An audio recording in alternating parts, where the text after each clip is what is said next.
Welcome. Good evening, everybody. So there's breaking news, and Jeff and I had to jump on right now. This is pretty big because this is something that us Tesla investors have been waiting for a long time.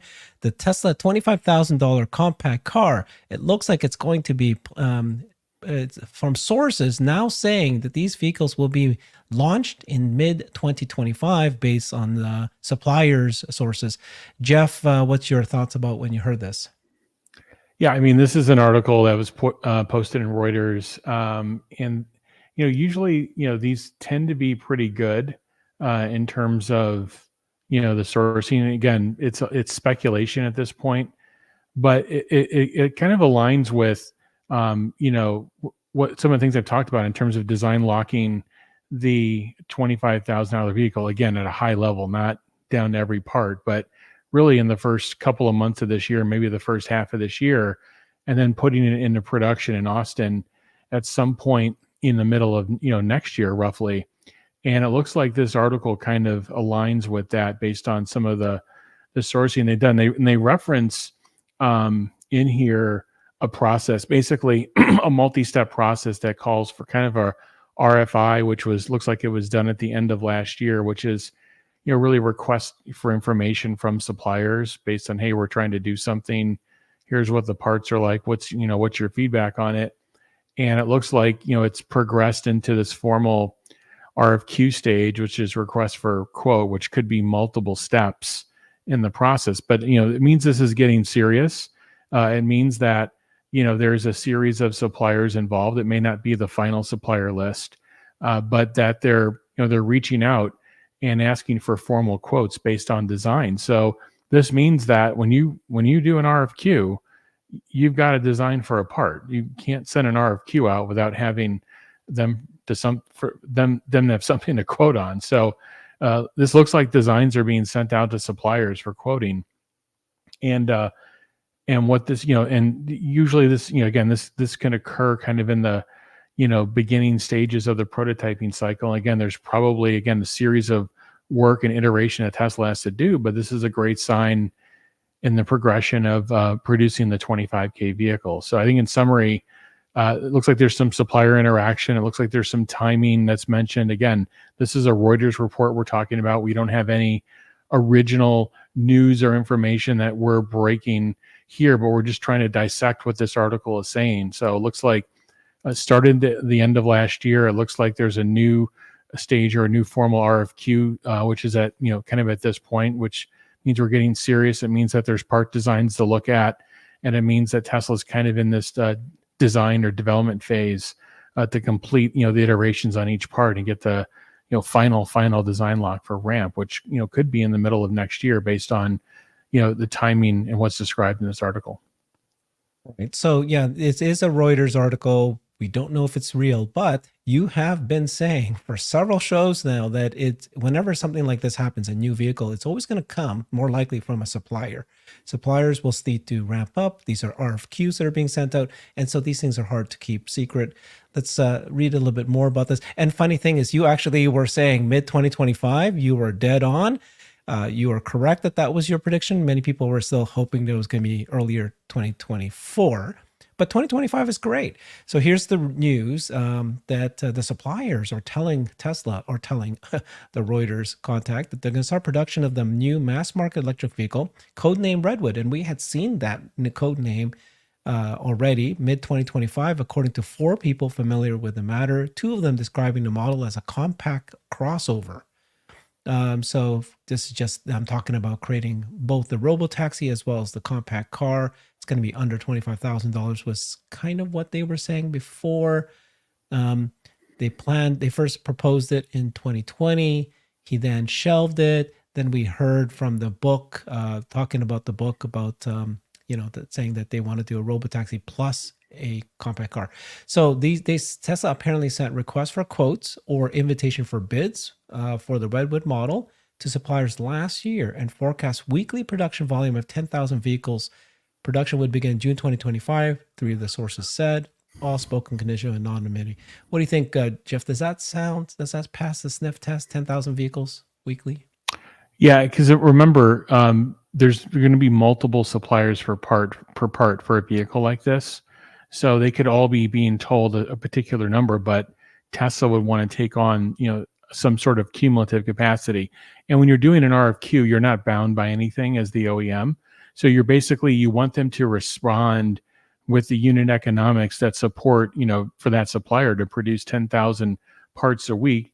Help me understand your cost structure and what your quote would be. So you usually got to give the supplier a design file, and you've got to give them a time frame, and you got to give them a peak capacity you want them to get to. So that number is subject to change. That could be year one volume, and that could be the volume for that supplier and that part. There could be 3 suppliers on that part all getting that RFQ. This is another point I want to make, and I've made this point, I think, on multiple shows. It's January of 2024. Tesla's going to use and leverage this RFQ process, I believe, for cost downs on the Model 3, the Model Y, the Cybertruck, and so forth, because they are going to have, shared suppliers between all of these. So this is going to be, honestly, a big carrot for, the entire supply base. Suppliers that aren't even suppliers to Tesla today that want to wedge themselves in, they're going to see this article. Current suppliers today that have the Model Y business want to level up and get to this business. And so anyway, this is a really big deal. I think the timing makes sense. I think the communication back and forth looks like they've checked with a couple of suppliers. So yeah, again, all this stuff is subject to change. Tesla may come out tomorrow and say, "Oh, none of this is true," but I believe that they're RFQing a platform at this point, and this could potentially also turn into maybe multiple vehicles on that platform. Don't want to speculate, but it could be, again, a passenger vehicle, a vehicle that, with steering wheel driving, maybe one that's a robotaxi. But we're kind of, again, we're all speculating, but there's definitely a request for, not definitely, there's speculation here that there's a request for quote on parts that would go into a compact sub 25K vehicle. By the way, it wouldn't be common for Tesla too to ask suppliers for feedback on, not only on the RFQ, but also like, hey, we're building this, vehicle that's going to be, really much cheaper to build than the 3 or the Y that you may be a supplier on today. Can you give me some ideas for your part? How can you take your cost structure down? Does co-location next to one of my factories help? What can we do to help you? So there's going to be this back and forth. And I believe Tesla has really good relationships. Like I think they're tough with suppliers, but I also think they create win-win scenarios where they help maybe even smaller suppliers or medium suppliers grow into, mega suppliers globally. So, this will be an exciting thing in the auto supply base for sure. So Oscar Herrera had a good question here. Curious, why did someone leak this info the night before the earnings? However, there was a question, the top voted question that's going to be asked by the retail investors to Tesla tomorrow is about the next generation compact vehicle. So do you think that, the article was being developed, written up, and then they go, well, this is the most voted question. If we don't do it the night before, there's not a scoop. Any guess on that? Yeah, it's hard to speculate on timing. The only thing is these things become more difficult to keep under wraps the further you get into the design and the RFQ process. So again, if you're at the point of RFQ, you're giving the suppliers something to quote. So there's actually a part design. I think that's kind of an important revelation where, it's January, and if this article is true, that means there's part designs available for the compact car. Okay. And then this is interesting part of this article, of this research. It said Tesla in recent years tore down a Honda Civic. Price starts at $23,950 in US. To study how to make cheaper cars, 2 separate sources said. That's very interesting. Then this is another interesting thing. The next gen Tesla architecture internally called NV9X. New vehicle 9 times. Will include 2 or more models. See? Okay, these are interesting tidbits. What do you take out of this? Yeah, OEMs constantly tear down competitive vehicles to try, especially if they're going to participate in a new tier or in a new region. So this is not uncommon to do. I'm sure Tesla has torn down competitive vehicles all over their engineering facilities, and even on their drive tracks. I'm sure they're driving competitive vehicles all the time. So it's not surprising. It's not surprising they would go after a vehicle like that, to try to understand conceptually what they're doing in various aspects of probably the body engineering and mechanics. But it just, again, it's data. It helps you understand things, and then maybe it informs decisions you make, because this vehicle was obviously qualified and it's very successful, on American roads and roads globally. So it's probably a good thing to learn from. Yeah, actually, it all makes sense. There's so far, I have not seen anything here that's a red flag. Greg is asking, two or more models, one with steering wheel, one without. That's very likely. Yeah, I think this is where the unbox process comes in, and it makes it much simpler for left hand, right hand side drive. It makes it simpler to delete the steering wheel and maybe the pedals. I think this is where the unbox process really comes in and adds tremendous value. So they're basically RFQing a platform here where they can make multiple vehicle types, but I would assume that they would look extremely similar. But again, there could be functionality inside that's deleted or moved around. Again, with the unbox process, I think that really helps. Okay. What do you think of this code name, the next gen Tesla architecture? Can you read anything into that?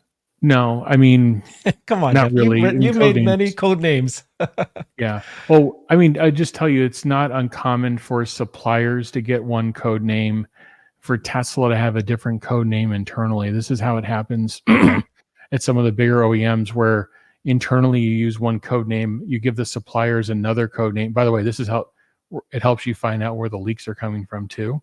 So I'm sure, by the way, Tesla's going to do an investigation on this and try to understand, how this information is getting out. Suppliers are not supposed to talk about RFQs. They're not supposed to talk about volume information. They're not supposed to, they're not supposed to discuss anything. This is explicitly in the contracts between Tesla and their supply base. So anyway, I hope it all works out. But, again, as you get closer in some of these things, sometimes it's difficult to keep these things under wrap. And again, Tesla is a very widely discussed OEM and, in the media. Okay. The other part of the article said that, Elon did say in May that Tesla was working on 2 new products, potential for combined sales of 5 million vehicles a year. Both the design of the products and manufacturing techniques are head and shoulders above anything else that is present in the industry. And then, of course, when he had his interview talking about the Cybertruck with Sandy Munro, he couldn't help himself talking about how incredible this next-gen platform is. So what do you think, Jeff? I mean, yeah, so you've got the 10,000. So let's see what you said. This is what you said. First, you said this is speculation, not confirmed, but sometimes can be very useful info. I think, yeah. And then multiple suppliers per part. So take 10,000 per week, both as initial year one run rate and multiple suppliers potentially getting 10,000 capacity awards on a single part. I don't know explain what you're saying here. I said that earlier. Basically, again, don't read too much into that volume other than its initial, and there could be multiple suppliers getting that one award per part, meaning that you could have multiple 10K awards on a part, making it cumulative. So, but don't read too much into that. Again, usually this far out, you give a supplier a volume as a placeholder, but it's not necessarily a signal sent to them to go buy CapEx and to start assembly. Like that signal comes when you're a little bit closer to production. Okay, and then you say this sounds like the next round of RFQ where Tesla can leverage costs down and suppliers compete for share. So you're saying that here, number 3, you're saying that they're probably spreading it out to be on more than just one supplier, and maybe that's why this kind of leaked. I'm just saying that there's multiple rounds involved. It looks like this started last year, at some point late last year, and it looks like they've gone back to suppliers and they're doing the next round. There may be some down selection. There may be more down selection to come, which means, it gets clearer and clearer who the partners are involved. And then, later on, let's say 3 suppliers are awarded a spring in the product. then those suppliers will be given share awards, and then they'll give feedback to Tesla, say, hey, well, I only got 15%. I want 50. What do I have to do to get 50%, Tesla? Well, they'll be like, well, here's a cost target we need. Oh, by the way, we don't like your quality system and this needs to improve, blah, blah, blah. So the point is there's more to come here, and Tesla's in the driver's seat, and there's tremendous leverage they can garner, not only for this vehicle in the RFQ process, because it's going to be such a large volume, but that can also come back and actually help the current vehicles in production as well from a cost perspective, if there's shared suppliers, and I would imagine there are. Okay, so let's review what we learned today, right? So this is a 4 sources from suppliers, supposedly, but they've said that it's going to be June 2025. This is the new electric vehicle on the next gen platform. It's going to be 2 vehicles, is what they said. I mean, if it's true, it's very good news, right? Because this is such a big, important product for Tesla. This year, 2024, the number of cars could actually be, I think didn't somebody say, Martin Vieca say, that we're kind of in this mid kind of year between the Model Y and 3, then you've got the next gen. And so the next gen needs to get up, right, so that they can continue the growth of sales, of deliveries of more cars. So mid 2025, that's pretty good. I mean, I think we'll all be very happy with that. We know Giga Mexico is now it's not fully, but it's been approved, got the permits, and there's so many people being hired, including an HR person, a lawyer, to hire people. And then they just announced the country manager for Mexico for Tesla. So things are moving now in Mexico. And so with this news, it looks like it's all lining up correctly, right? Yeah. And this makes a lot of sense. And by the way, the way I read this is Tesla intends to be in production in mid 25, which means these suppliers are going to be starting at stages even earlier than that. The electrical supply base, I would think, would be starting at the early part of, a year from now, they would be, in production, maybe even sooner. So there's a lot of staged buildup that has to occur prior to a whole new production happening. And again, I also think Tesla would have to launch this vehicle differently. They're not going to unveil it, say it's ready for order, and not have any inventory. I think they're going to build up a fairly significant inventory position as well. And knowing Tesla, I'm sure they've told their suppliers that, stay on your feet. Right now this says mid 2025. We may try to pull this in a quarter. It could push out. So there's a lot of, it's very fluid at this point. And again, we don't know if any of this is true. But again, it looks like it was sourced in a pretty decent manner. So, we'll see. And maybe Tesla will comment more on it. Elon, in the interviews around the Cybertruck event, I know when he was asked by Sandy about the 25K vehicle, he said that it was in a very advanced stages of design. I remember him saying that, which means that tells me that there are several part designs, if not all of them, are ready and available for RFQ, because you would need a part design to send it out to the supplier. So this tells me it's pretty far along. If all this is true, it's very exciting.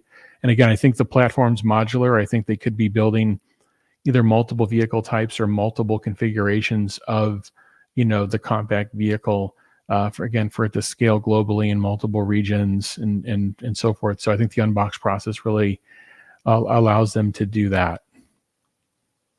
Jeff, what would you expect? Like if you were, if this happened to you, you're an executive, you have been, and you are right now an executive of a top 50 company, and then you're about to do a big earnings call the next day, this comes out.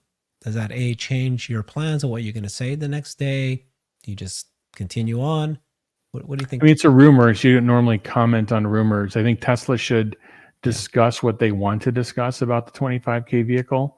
And if they don't want to say anything, they don't have to say anything. But I mean, I think in November, December, Elon did say that it's at a fairly advanced stage in terms of design. So if there's anything that he wants to add, he should add. In terms of I would never comment on, rumors or speculation in the media. Okay. And then just keep I'm gonna pull up another thing here, which is the first question is about the next gen platform, right? So that was very interesting. Right. Let me pull that up. Sorry, guys. Here we go.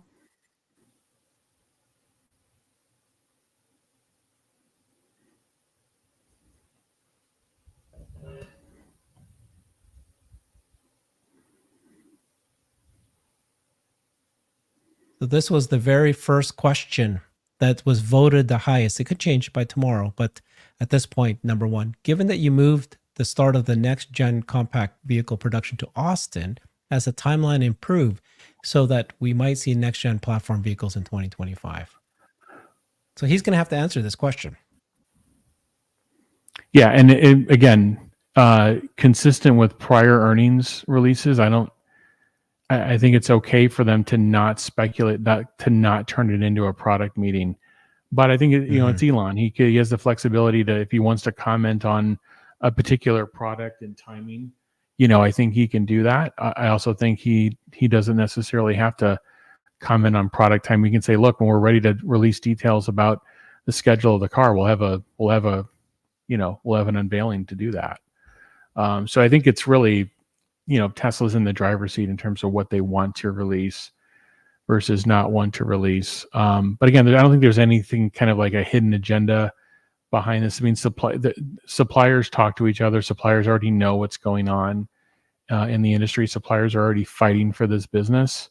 And suppliers are told that you're not supposed to leak. You're not supposed to give any of this information out. So I can guarantee you that there's an investigation happening regarding this, and Tesla want to get to the bottom of it. Did we get a leak for a Cybertruck? I don't believe we did, right? It's hard to, I'd have to go think through. I don't remember. Yeah.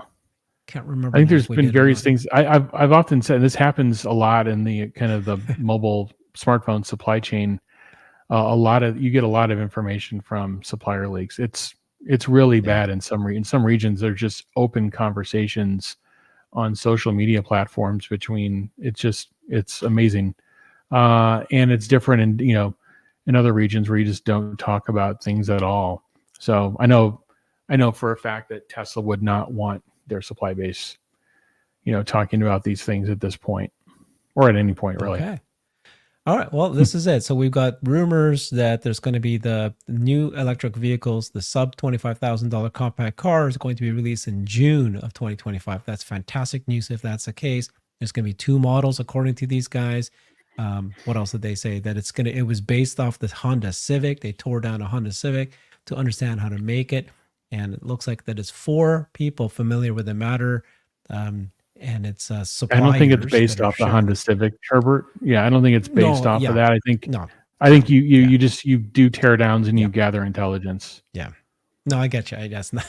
Yeah, I agree. And then they call it the Redwood model, which made me think, it's got anything to do with Redwood materials, because if you are doing this as mass volume, you need to get your battery somewhere. And I just kept trying to understand, where is it coming from? LFP 4680. Redwood materials, maybe. I don't know if they're even up and running yet, but I don't know.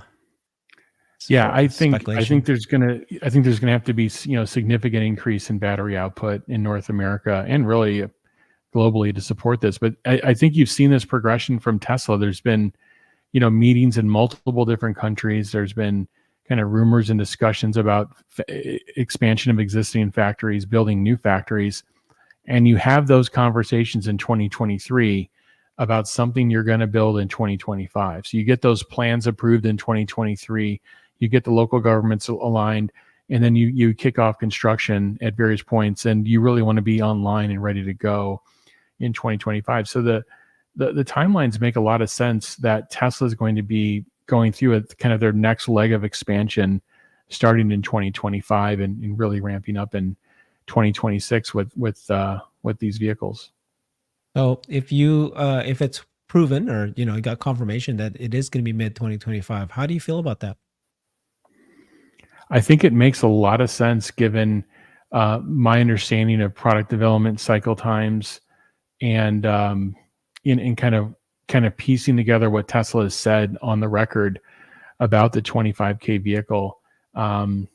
About the timing of Mexico versus Austin, and why would you pull Austin and make that the primary site? You'd make that the primary site if if you believe you want to start production of this much sooner. So again, you don't just start production in a factory in mid 2025.